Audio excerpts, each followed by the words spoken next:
Hello guys, this is the Art of Chris Bryant. I'm coming to you guys today with a quick tutorial about my remake of One Punch Man. So I wanted to kind of make a quick tutorial on animation. I just did a One Punch Man recreation or remake. It's episode 1 towards the end. So I thought I'd kind of show the process of what I think they done to get, to the mastery of animation in which they reached. So first I'm going to show my keys. So my keys are kind of what I think the main storytelling poses are. As far as storytelling poses, that depends on what you want to get across. So here is kind of an intense dialogue of him saying that the earth is in his protection. So one of the things that I definitely wanted to get down was the rocking of his head and shoulders, and as well as that arm hitting his chest very strong.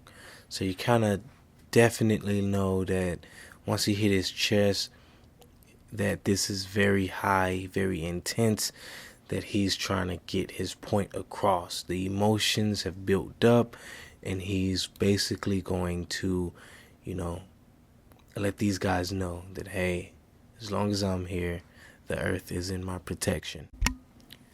Okay, next we have the breakdowns. Breakdowns is basically, it's going to make the action a little smoother and kind of define where point A, meets point B. And it kind of shows what happens in between that area.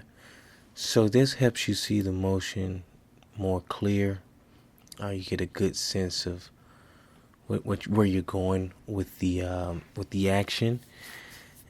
And basically this helps you get your in-betweens much easier. So in this point, I was trying to go ahead and figure out exactly which motions would help define the arm hitting the chest, how his head is actually moving when it's dipping and coming up. His face is kind of going from left to right. So this is, I believe, the animators on One Punch Man was kind of trying to basically get this sense of exactly what they're trying to accomplish.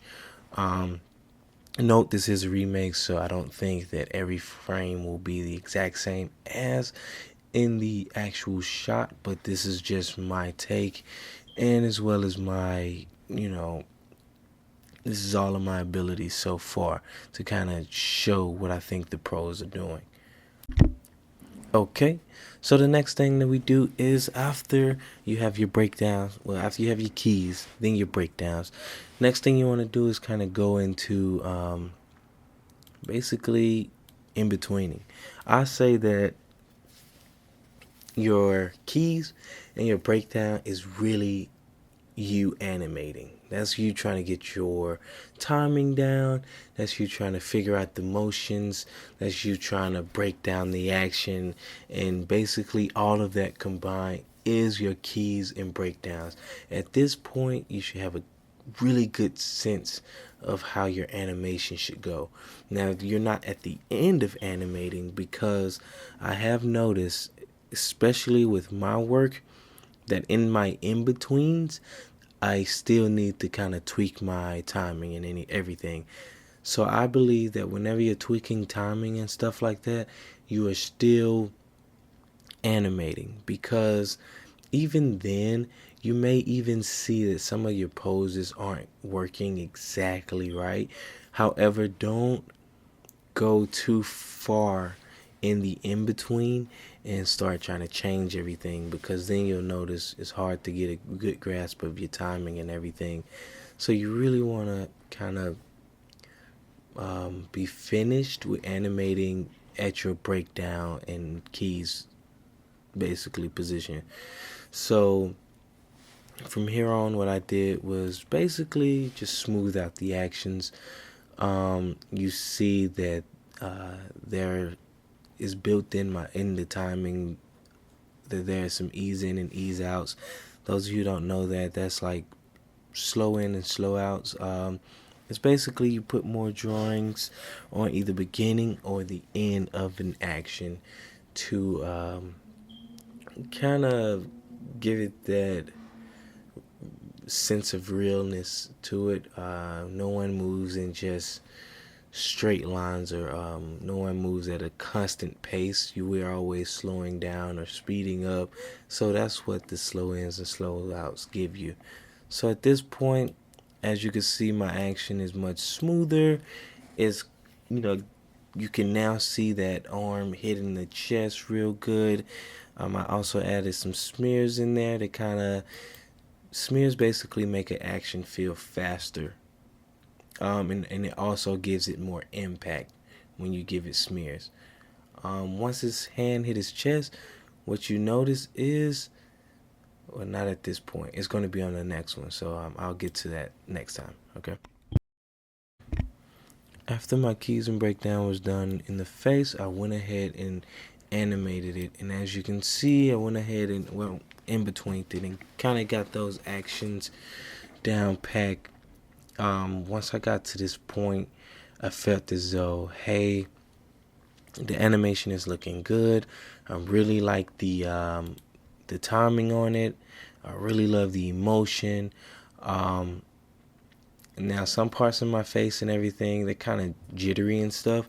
You really use this as a practice, so I didn't spend too much time on it. But I really wanted to get close so that you guys can kind of see. And so my face is kind of moving, so don't mind that. Just, see this for the information that I'm trying to give. So like I said, a good bit of this is definitely complete. I was like, hey, I like it. The mouth shapes are nice. They're kind of flowing into one another. The animation as a whole is looking pretty good. And once you get to this point, that's when you go into what is called in the animation industry a tie down. So we go into the tie down. Tie down, to me, I just name it as line art. You just basically go over the animation that you have, and you basically put lines on top of it. So I didn't really break that process down, because it's exactly like how we start the animation. You want to tie down your keys first, you want to tie down your breakdowns next, and then you want to tie down all your in-betweens. So you use that same exact process. So just remember, keys, breakdown, in-between. Keys, breakdown, in-between. As long as you remember that, you will know exactly what to do, because you do that with tie downs as well as after the tie down, I'll tell you.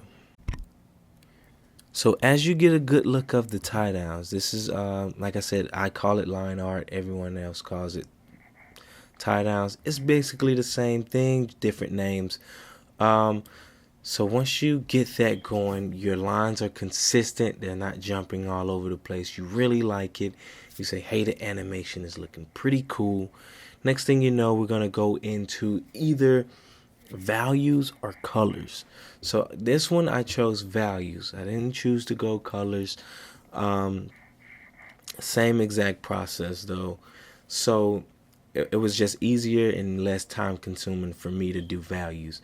So in the values, again, you do the same exact thing. You first put the values on your keys, then you put the value on your breakdowns, and finally you put it on your in-betweens. And as you notice, I do have a little background. I just painted the background in Photoshop, drug the JPEG file into Clip Studio. Clip Studio is the software that I'm using, by the way. Usually what I do is, I like Clip Studio, so I just did it all in that.